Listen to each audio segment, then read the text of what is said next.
Paano pagalingin ang sakit sa low carb fasting? Bakit nga ba ang dami-dami ng tao na naglo-low carb? Bakit nakikita po ninyo bigla yung pagsabog ng low carb ano? Ito po ay dahil ang dami na pong gumagaling sa sakit. So kung kayo ay nandito dahil sa diabetes, nandito kayo dahil sa high blood, nandito kayo dahil sa cholesterol problems, tignan natin yung mga guidelines. Nandito ako sa Canada. So, syempre yung fina-follow ko is yung Canadian Diabetes Association, for example. Nilalaman na niyan yung sa kanilang position statements, yung tungkol sa very low carbohydrate diet. So, ito po ay hindi po ito, alam nyo na, yung mga parang alternative medicine na not to say na masama ang alternative medicine, kaya lang yung iba ay hindi naman talaga based sa solid na agham.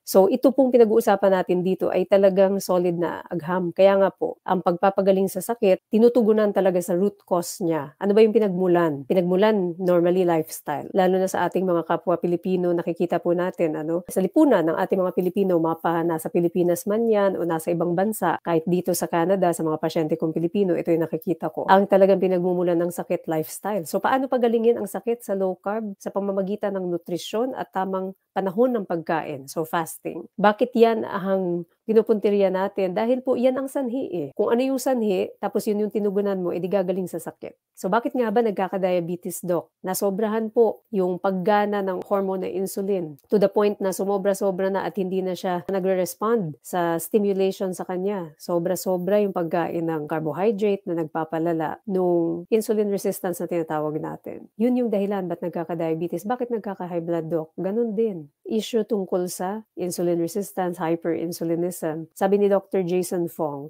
recently, it shouldn't really be called insulin resistance daw. For him, it's more hyperinsulinism. Kasi gumagana pa rin naman yung ibang function ni insulin, pero yung specific na function niya doon sa pag-iimpok ng taba, yun yung nagkakaproblema. And yan yung common factor sa high blood, sa high cholesterol, sa mataas na uric acid, gout, even sa cancer, memory loss. So paano pa pagpagagalingin ang sakit sa low carb fasting? Tamang pagkain at tamang oras ng kain. Tamang oras ng paghilom, so fasting. Bakit natin pinagfa-fasting ang mga tao? Dahil dun lamang sa panahon ng pag-aayuno, nagsisimulang maghilom yung mga sugat, malinis ng katawan, yung mga extra na dumi na na-generate niya, mga defective na mga particles na na-produce niya doon sa panahon na tayo ay active sa ating metabolism, dun sa panahon na tayo gising at kumakain. Ang chance lang ng katawan na makapaglinis, kumbaga, ay dun lang sa panahon na tayo'y natutulog, na tayo ay nagfa-fasting, hindi tayo kumakain. Okay, so yun po, address yung pinakasanhi ng sakit sa pamamagitan ng